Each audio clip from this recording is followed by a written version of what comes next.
Just walking my dog, singing my song, strolling along. Oh, it's just me and my dog, catching some sun. We can't go wrong. My life was lonely and blue. Yeah, I was sad as a sailor. I was an angry. Hi, and welcome to Rescue Roundtable. I'm Mary Catalano, and we are here today with a special guest who has done some wonderful work with rescue. It's my pleasure to welcome Jane Garrison. Hi, Jane. Hi, thanks for having me. Jane was involved with a lot of the rescue in Hurricane Katrina and went down there by herself to go and help. And tell me how everything happened. Well, I was there with a lot of people, so I wasn't just solely alone. But you went down there just as a volunteer. Yes. What happened was I had done disaster rescue before. I've actually been to floods in Northern California back in '96, and then I've been to tornadoes in Arkansas, and I've done a lot of disaster rescue. And when Hurricane Katrina hit, of course, the one thing that kept going through my mind was, what about the animals? Mm-hmm. And when I started hearing after the floods that people were being forced to leave without their animals, it was literally just tearing me apart. I couldn't sleep, I couldn't eat. I just kept thinking about these animals who were stranded without their people there. And so after being tortured by these images for a couple of days, I decided that I really had to go there. Mm-hmm. And I called one of the groups that was already down there, and I said, how's it going down there? Do you have a lot of volunteers? And they said, well, we have about 30. And they said, we're pretty good, we're set, we have about 30 people. I'm like, 30? You need like 30,000. Right. So my husband and I went out and got all the supplies that I thought I would need for a week in New Orleans, which is what I thought I would be there for, and loaded up my car. And at the time, I was living in the Southeast, and I was living in Charleston, South Carolina. So I loaded up my car with supplies and carriers and traps and cat food and all kinds of mostly animal supplies, very few supplies for myself, and went down there. And when I arrived at Lamar Dixon, which is where they were going to set up to bring animals who were rescued to, when I arrived there, it was about 11:30 at night, and right away when I pulled into the parking lot, I knew that the animals were in trouble, because I looked around and all I actually saw was maybe about 5 or 6 tents that were set up for people, individual tents for people to sleep in. And I knew that there was a serious problem, because typically when you go to a disaster to rescue, there's just a sea of little pop tents of people who are, sleeping for the night. And when I saw just a handful, I knew it was a problem. And the very next morning was when it all started unfolding to me that this was truly a disaster within a disaster. At the time, the local animal control was going to try to really oversee the entire rescue of the animals in New Orleans, and it was very easy to see from day one that they were clearly over their head. And the first day, they were they wanted to meet between 8 and 9 in the morning, and I was thinking 8 or 9 in the morning, we should be there as soon as the sun comes up, and we should be out there. Right. So they were really lacking that sense of urgency from day one, where we should have been organized and had more people there. So right from that day, I knew that the animals were really in for some serious problems, not just with the floods, not just with the hurricanes, but with the whole rescue effort as well. So it was going to be just the local animal control. And you said something to me earlier before we started about how they were so used to having animals die. This was the LASPCA is a very high kill animal control. They have the animal control contract for the city of New Orleans. And before the hurricane, it was believed that their killing rate was way over 80%. So over 80% of the animals who came in their shelter did not make it out alive. So, these are individuals who were, I'm not going to say they weren't compassionate, because there were certain individuals who were extremely compassionate, but a lot of their employees were very desensitized to death. And so they didn't have that sense of urgency, that sense of really wanting to save each and every animal, of wanting to save as many as we can. And the first day there was actually, believe it or not, the first time in my life that I actually experienced a gender prejudice. They were putting together, they were putting together 4 teams of 4 to go into the city. That's it. That's as many people they were putting together. And I was down there with a friend of mine, And they were putting these teams together, and then there was a few women who were left over. And so I said, hey, you know, I raised my hand. I said, I haven't been put on a team yet. And they said, well, we're going to actually use the women not for rescuing. We're going to use the women for transport. And I said, wait a second. I am certified in disaster rescue. I have rescued countless number of animals in disaster situations, not just on a day-to-day basis. I would bet that I'm better capable than any of these guys who are standing here who half of them have never even handled animals before. There's no way that I can just be used for transport. And they insisted that that's what's going to happen. So what I did is I actually kind of just pushed myself on one of the teams, and you know, the guys were kind of nervous about, you know, here I was on their rescue team, even though they weren't supposed to have me on there. Were they animal control officers, or were they No, they were just volunteers who came from around the country. And the first house that we went to, I realized again that this animal control agency didn't know what they were doing. We went to this first house, and they started knocking on the door. I said, wait a second, you have an address that someone said that they were forced to leave without their animals. Why are we knocking on the door? We need to get in this house. Is the animal going to answer? Yeah, exactly. And so they said, yeah, but we can't get in. We don't have any crowbars. And I said, well, why don't you break the window next to the door? And they said, well, that window's too small. No one will be able to fit through it. I'm like, I can fit through that window. My God. So they broke that window. I went through. I opened the door. I found the cats and these kittens were locked in the bathroom. And I opened the door to the bathroom, and I yelled out. I said, okay, I need 4 carriers. And I watched the animal control officers turn around and look at each other. They didn't have any carriers with them. Oh, great. Perfect. So I said, you know, in my car, I have carriers. And right there again, I thought, oh, no, this is just horrible.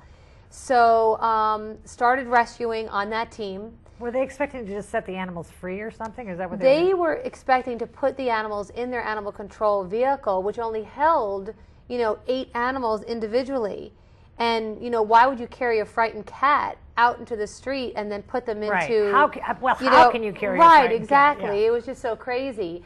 So, you know, I tried in the first several days, almost a week, to actually work within the confines of the animal control agency, but it was really pulling teeth for every step along the way.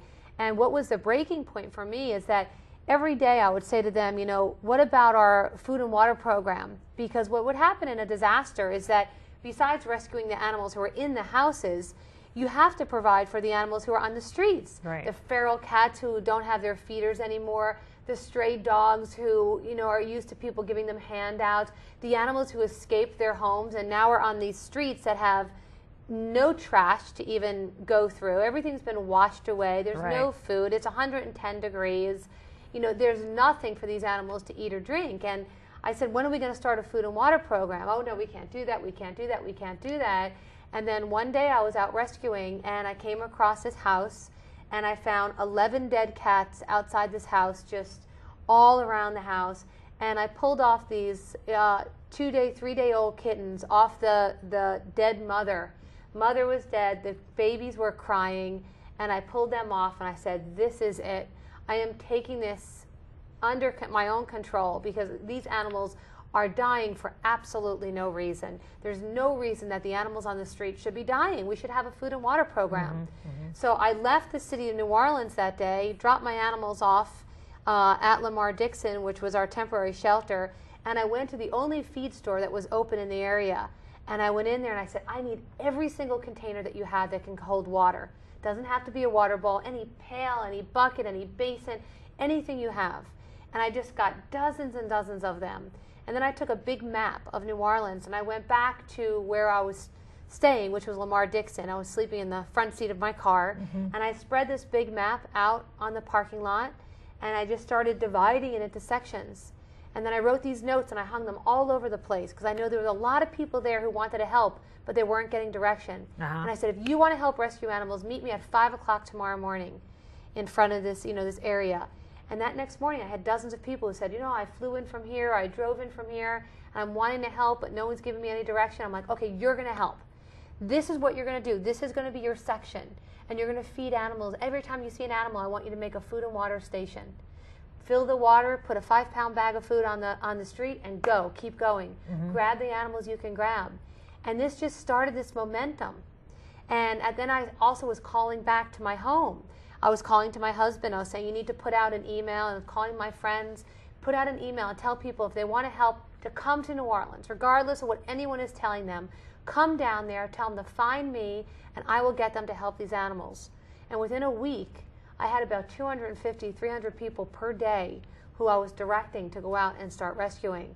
And that's really when the ball started rolling, and we started rescuing big numbers of animals each day. We were rescuing, 500 and 600 animals a day at that point. But it was truly a disaster within a disaster. No agency, no animal protection group has ever come across a rescue effort of that magnitude. It was estimated that there were, several 100,000 animals died in Hurricane Katrina and the aftermath with the flooding. So this was just the largest rescue operation for domestic animals in the history of the United States. So nobody was really prepared for what we were going to encounter down there. There were never enough supplies. There were never enough people. The thing that always was so heart-wrenching for me is that the majority of these animals did not die from the hurricane. They did not die from the flood. They died from dehydration and starvation, being locked inside homes, waiting for people to come get them, and there was never enough people. We were just running against the clock. How did you know where to go? I mean, was there a place where people were evacuated to, where they said, this is my address? People started calling in. Okay. Yeah, people started calling in and giving their address. We ended up having a list of over 5,000 addresses. It was just completely overwhelming. And then I ended up joining forces with David Meyer, who's one of the greatest heroes in the world. And he and I started working on how we can plot maps and how we can start getting these addresses on maps that we can print off. And we partnered up with a wonderful woman, Dorothy, from a dog rescue website in Atlanta.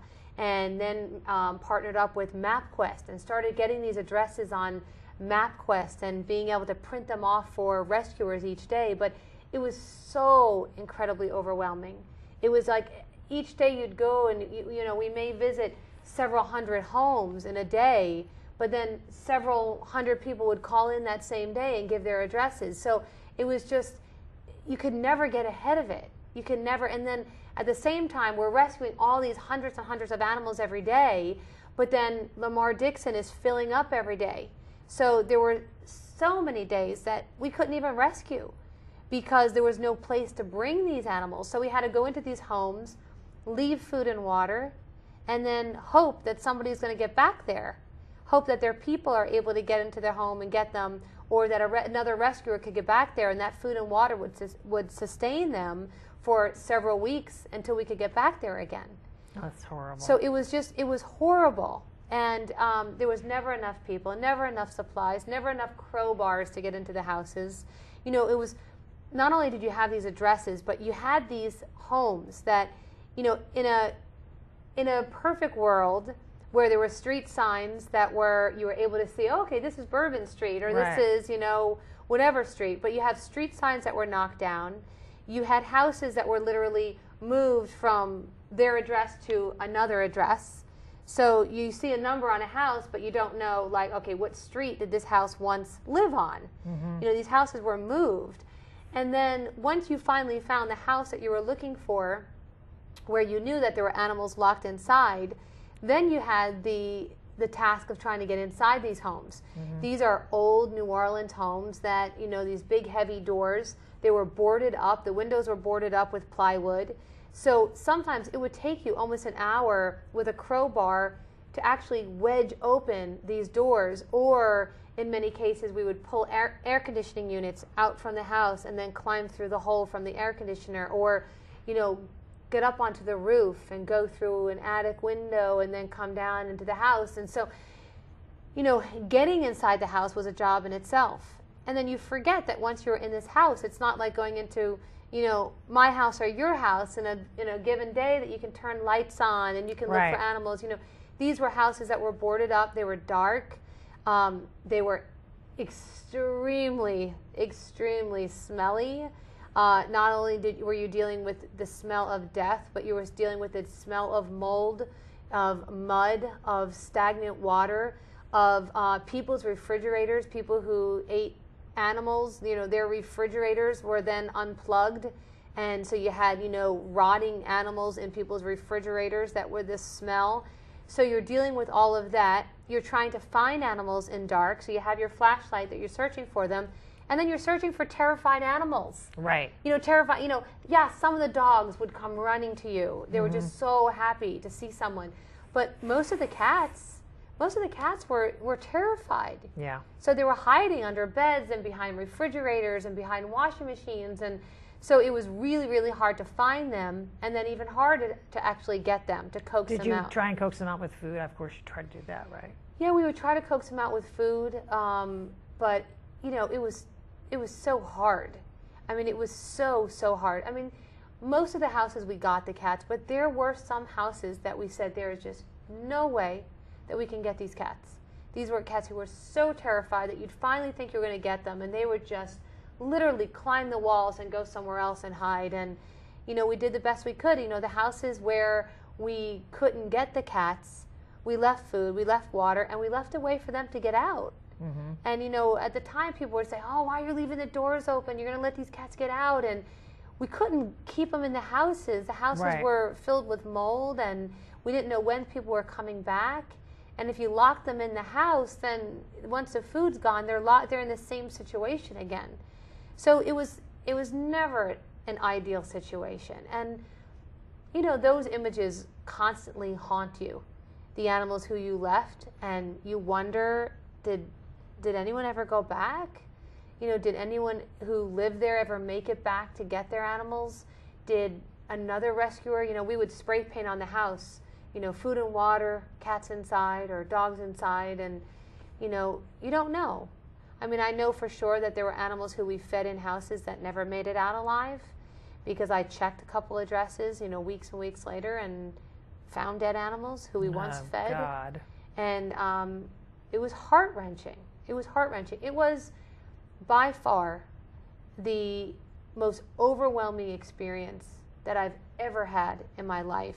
And this is coming from someone who worked on some pretty outrageous animal situations. I lived in Africa for 3 months. I fought for 30 baby elephants who were being tortured in a warehouse in South Africa.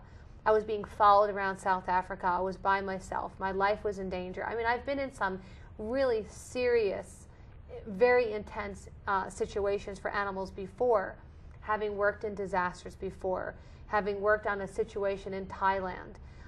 Just amazing situations that you would think, okay, this is the most intense situation. I'll never have anything more intense. And then Hurricane Katrina hits. And it was a situation that will haunt me forever. I mean, I don't like to see the footage. People will call and say, oh, your Animal Planet special is on. Turn it on, you can watch it. I really don't want to watch it. After living through it. And I know a lot of people who are down there. There were thousands of people who went down there to help. And we've talked about it before, and it's touched their lives the same way.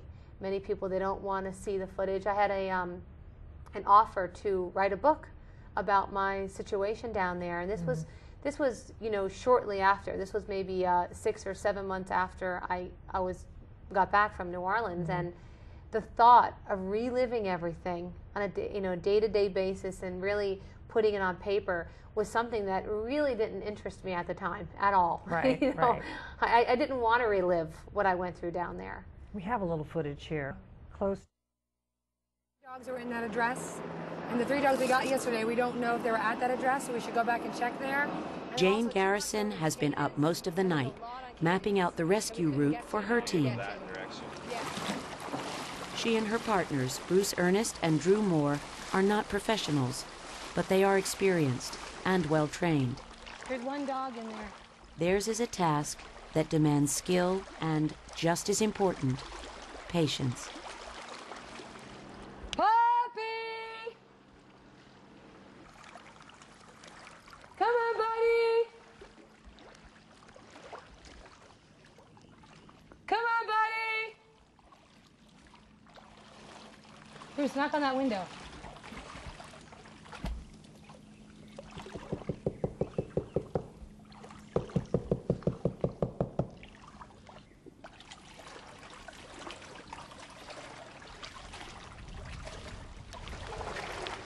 You hear him? Puppy! Puppy! Come on, bud.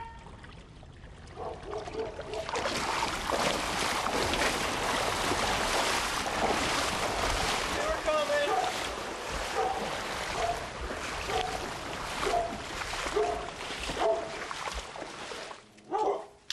You want to go for a walk? Hey guys. Hi, fellas. Hi. 3. Hi. It's all right. Hi, babies. I think what we're gonna have to do is go in that backyard. Yeah. Hi. You want a cookie? Come on. Look at the white one. Hi, babies. Hi. Who wants a cookie? Oh, the one in the corner is afraid. Want to go for a walk? What's the matter? Why are you shaking? Here. Here. Don't worry about them. You're okay. How are you? What's your name? Let me see what this tag says. It doesn't say anything, but you're cute. It doesn't say anything, but you're cute. You want to go for a walk? You want to go for a walk with me? You want to go for a walk with me? Mirror. It's okay. Come on. See, I'm not The amazing thing about those dogs is that their people, the couple who live with those dogs, they stayed during the hurricane, they stayed during the flood because they did not want to leave their home. And they were actually helicoptered out of there because there started to be fires in their neighborhood, and the National Guard made them leave at gunpoint. And they took their little chihuahua in their bag, and they had to leave their dogs. And they were a nervous wreck about their dogs, and they were staying in a shelter. And somebody was watching TV. One of their family members was watching TV and then calling them and informing them about what was going on in New Orleans. And they called them and said, "Oh my gosh, I think I just saw your dogs on Animal Planet." And that's how they knew their dogs were okay, because their family members saw them on Animal Planet. So it's pretty amazing. I got to go back there and meet them, so that was kind of a neat situation. So now the law's changed, right, when people are evacuated? Yeah, there's a law was passed that shelters and disaster agencies have to make accommodations for people with animals. Mm-hmm. So you're not going to be forced to leave without your animal. And I think that even more than the laws, I think that hearts and minds have been changed. People saw that a lot of human lives were lost because people refused to leave their animals behind. Mm-hmm. And I think that people saw what can happen. Is it a national law that's changed? Yes, it's a federal law. That's yep. And do you know what it's called, or what it's just? It's a Pets Act, and what it does is it has to, if a shelter is setting up or providing assistance, there needs to be some assistance for people with animals. But like I said, even stronger than that, I think it's the hearts and minds that have changed, because when Hurricane Rita hit, which was just a few weeks after Hurricane Katrina. Mm-hmm. All the news was saying, if you have animals, evacuate with your animals. Take your animals, take your animals. So people learned a very valuable lesson, and those dogs did not, and those cats did not die in vain. They left some very serious lessons behind. Yeah, it makes me really emotional. It's I saw them with the fires. We had people, and they evacuated with their animals this time around. Yeah, exactly. So. Thankfully. I don't think anyone can handle going through a situation like that again. I can't imagine what it was like to go there. I'm glad I was out of the country, because I would have been over there too. So what are you doing now? What are you working on now? We have a little bit of time left. I'm so sorry. Yeah, no, that's okay. I've since relocated back to California, which I'm extremely happy to be back here. Mm-hmm. I've been working on some different animal projects. I've been pulling feral cats from the shelters and setting them up in local police stations and industrial parks for rodent control. Great. It's a great way to get feral cats out of get them work. Well, them work for a living. Work, exactly. I hear they have them at the Flower Mart down. Yeah, at the Flower Mart. And I've also been working on a project. I was approached after Hurricane Katrina. I was featured on 2 Animal Planet specials and a PBS special, and I was approached by some producers from Animal Planet about them creating a new animal rescue show and having me as the host. And so I've been working a bit on that project, and we're looking for a network to pick up that show as well. So if you know anyone on any networks who want to pick up a really terrific, progressive animal show, which is really, really needed with a female host finally. Since, exactly. Which is ironic because most of us who do animal protection and animal rescue are females. But hey, it's all the guys hosting the shows. Who knew? So we're looking for a network to pick up that show, and keeping myself busy with that. Well, thank you so much for coming. And again, I want to thank you for your work down there in New Orleans and your continued work. And we know a lot of the same people. And yes, we do. Thank you for showing up today for Rescue Roundtable. Thanks a lot to Jane Garrison and all the people that helped you down in New Orleans. Oh, absolutely. I didn't do it alone. I know you didn't. There were thousands of people, and I'm so grateful that they heard my calls and they came. Thanks a lot. We'll see you next time. Bye-bye. We're running out of time.